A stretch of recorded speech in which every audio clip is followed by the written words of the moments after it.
we will link together as one force, continuing to serve always. This is the Brotherhood Academy Radio Podcast. Volunteer firefighters, Academy, fight for a dying breed. Brotherhood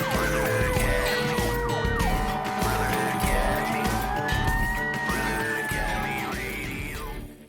Hey friends, welcome back to the Brotherhood Academy Radio Podcast. I am Nick, I am your host, and we are going to talk a little bit about initiative today. It's a lost art, I want to say.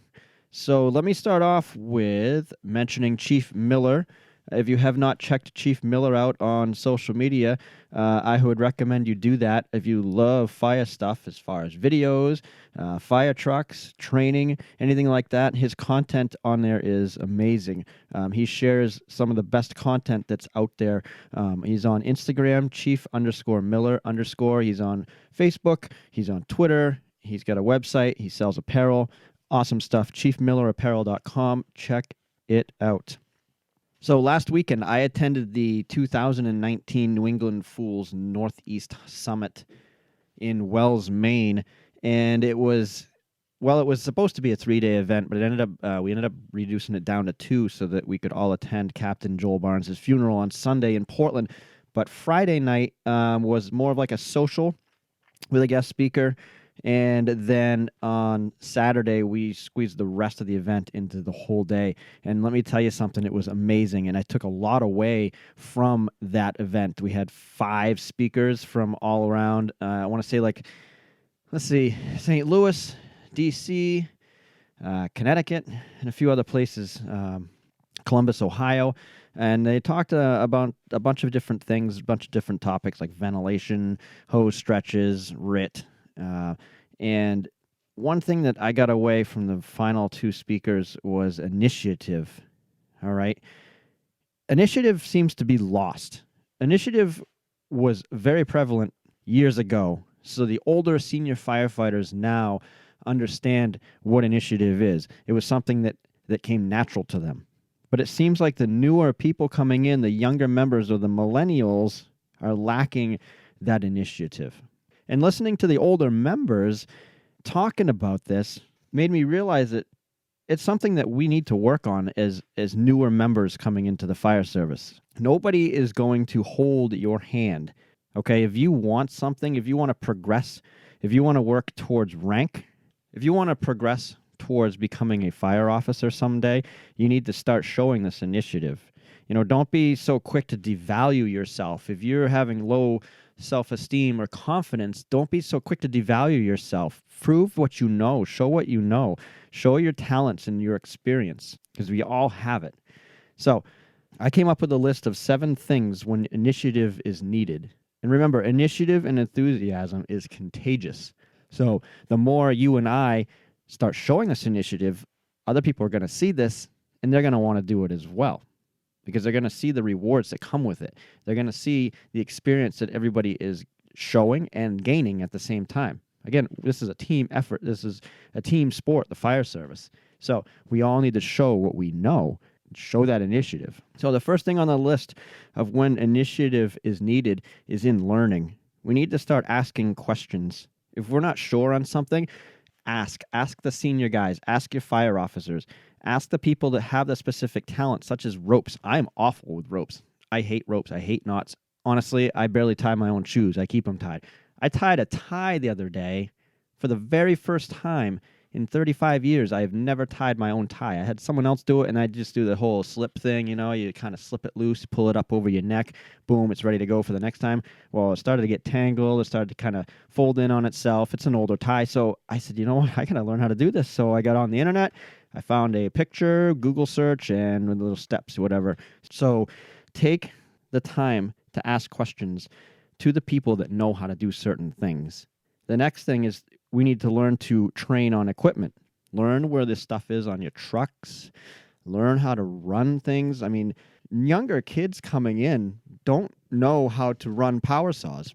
Isn't that crazy? Well, maybe some of them do, but some don't. Some don't know how to run a generator. Small engines are not something that's taught in school anymore. Where did those days go when you have a wood shop and you have a mechanic shop and all that stuff in high school? It's not there anymore. It's a lost art. My grandfather was a mechanic on cars. I never picked that up as far as how to fix the basic things on a car, but I've learned some things. I get on the internet, I learn on YouTube, which is a great tool, and it's something that we should all be learning to do and train on that equipment. If you're not sure how to run the saw, you're brand new in the fire service, you better start learning now, and you better start asking people to show you. And going next into videos, start watching videos. In your downtime, you should be on YouTube, and you should be searching. Another one thing I really like to search, and it's really hot right now, is pre-arrival videos. You should start searching that and watching these pre-arrival videos, because what it does is it shows a building fire before the apparatus get there or just as they're rolling in. And what does that teach you? That teaches you how to read smoke. That teaches you that you should be doing a 360 around the building. It teaches you different lay-ins. It teaches you different hose stretches. It teaches you different size-ups. It's something we should all be learning to do.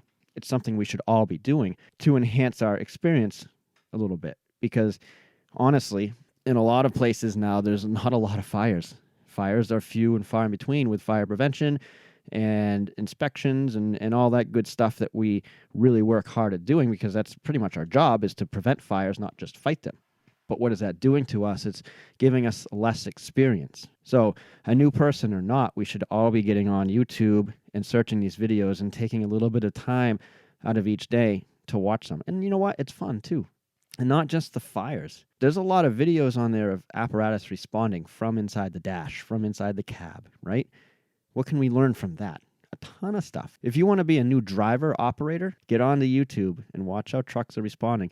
Find the good things and the bad things, traffic patterns, way trucks are maneuvering intersections. It's a great tool. Learn your area, all right? We should all know our response area. We should all know the back roads, where the hydrants are, what buildings are what, how to access certain buildings, where the Knox boxes are, where the fire alarm panels are, layouts of certain house types and building types, right? You go into a subdivision, and chances are most houses in that subdivision are going to be pretty much the same. There may be 2 or 3 or 4 variations of those houses, but learn them. It'll help you with a size up. It'll help you with gaining entry to houses when you have a fire, and it's valuable information. Next is take classes, all right? To continue learning, we should all be taking classes. I encourage you all to look up in your area, your local FOOLs, all right? So the conference I went to is the New England chapter of FOOLs. And if you don't know what FOOLs stands for, it's an acronym for Fraternal Order of Leatherhead Society. Now, we may not all wear leather helmets. I do. A lot of places out west don't. You don't have to have a leather fire helmet to join up in these, but there are chapters all over the United States. So check it out, foolsinternational.com. Find your local chapter, and I encourage you to join it, because the trainings and opportunities that come about with these things is incredible. So start taking classes, and it doesn't have to be just through FOOLs, but check out other local fire instructors that have their own company that go around in your area to host a class. It's very, very valuable.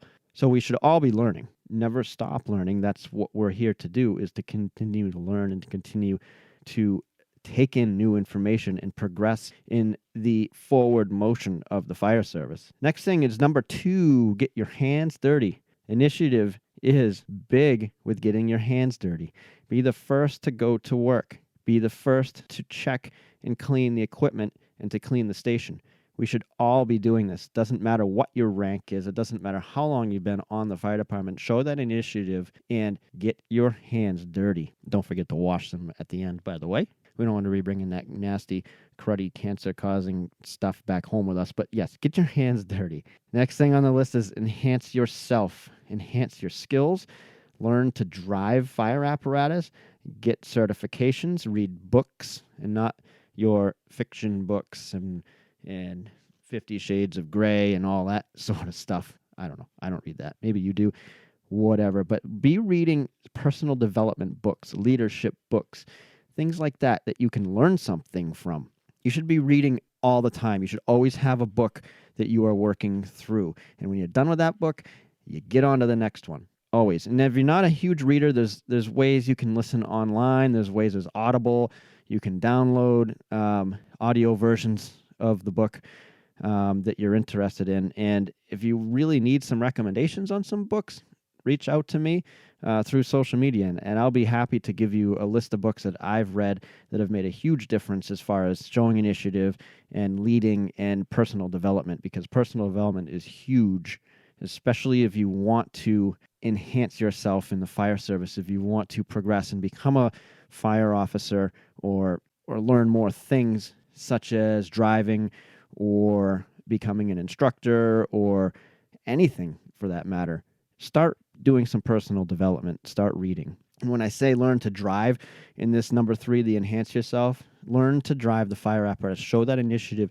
A lot of places are hurting for just simple drivers of trucks. We all want to go in. We all want to fight the fire. We all want to, put that air pack on and get right in with the smoke and the heat. But you're not going to be able to do that without a driver. And you've got no one. And if you have no one to show up to take the truck, you're not going to be able to put that fire out. Number 4 on the list is mentoring. Senior members need to start mentoring their new members. Remember, you have these millennials coming in, and you senior guys may think that they're being lazy and they don't have initiative, but they don't understand that they need to have this initiative. So it's up to you as senior guys to kind of coach them along and show them what needs to be done, show them how to run the power tools, show them the things that they don't teach them in high school anymore. Show that initiative. It takes all of us to be showing initiative, not just the new people coming in and not just the fire officers. You senior guys need to step up. Next, number 5 on the list is community relations, fire prevention, supporting civic organizations, being personable with the public, showing what the fire department is all about and giving that first impression to your citizens that you serve is vital. And for you to show that initiative to do that is going to make all the difference in the world for your future and the future of your fire department. Number 6 is involve yourself in committees. I did a whole podcast on this and why committees are important for the fire department, especially when it comes to recruitment and retention and keeping people engaged. It also shows initiative if you put yourself into these committees. We all need to be involved. Committees such as fundraising committees take a lot of work. A lot of work goes into fundraising, and a lot of creativity is needed. And if you have a creative mind and you can put forth some suggestions and some ideas to make some more money for your organization, you better get your ass into that committee. You better start showing what you know and what your experience is with making money. Another committee that's good to get involved in is the training. We all have experience. We've all done things that others may not have. And if you've been attending classes and seminars, okay, bring that stuff that you have learned, bring that value back and host a training. Take a night, your training night, and be that lead trainer. Take that initiative. If you're there hanging around the station and you've got nothing to do and you've got a couple of guys hanging around, do an unscheduled training. Take the trucks out. Stretch some hose. Flow some water.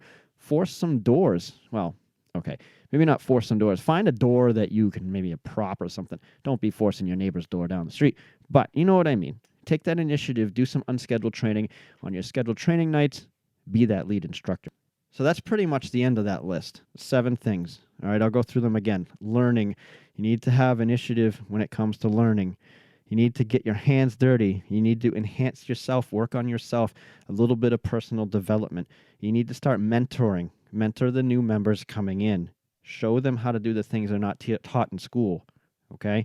Remember, the Fire 1 and 2 classes, if they've gone through that, they're just learning the basics as well. Show them a little bit more.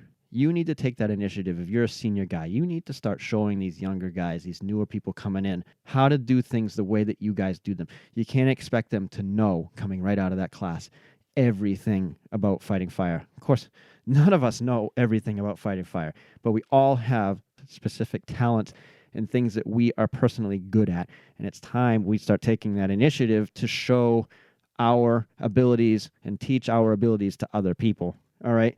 Community relations, involving yourself in committees and teaching, doing the training. Again, kind of goes right along with the mentoring, but start hosting and start taking the lead on training exercises. So that's all I've got for today, folks. Thank you for following. Thank you for listening. This is a growing movement right now. The interaction I'm getting and the followership I'm getting and seeing on the social media accounts is growing every single day, and I really appreciate it. One thing I'm going to ask for everybody to do is to give this podcast a rating in iTunes. All right, please give it a rating and give it a review, because the more we have, the better this is going to get out there, the easier it's going to be seen by people who may not have heard of this when they do a simple search. So please give it a rating and a review on iTunes. This is all free stuff for you guys. You're not paying for this. I'm not charging you to listen. All right. So thank you again. Going to try to do 2 of these a week, and going to try to get the other 2 teammates on board to do a little bit more too. Things have slowed down a little bit as far as what we've been doing around here in the Northeast, fire service stuff, funerals, and all that stuff that we hate to do, but we love to honor those that have fallen. So stand by for some really cool stuff coming up. All right. And thank you so much, and I'll talk to you later. Friends, please join the movement by sharing this podcast and sharing our social media accounts and visiting us at brotherhoodacademyradio.com. Brotherhood Academy Radio podcast is brought to you by Salty Hook Media.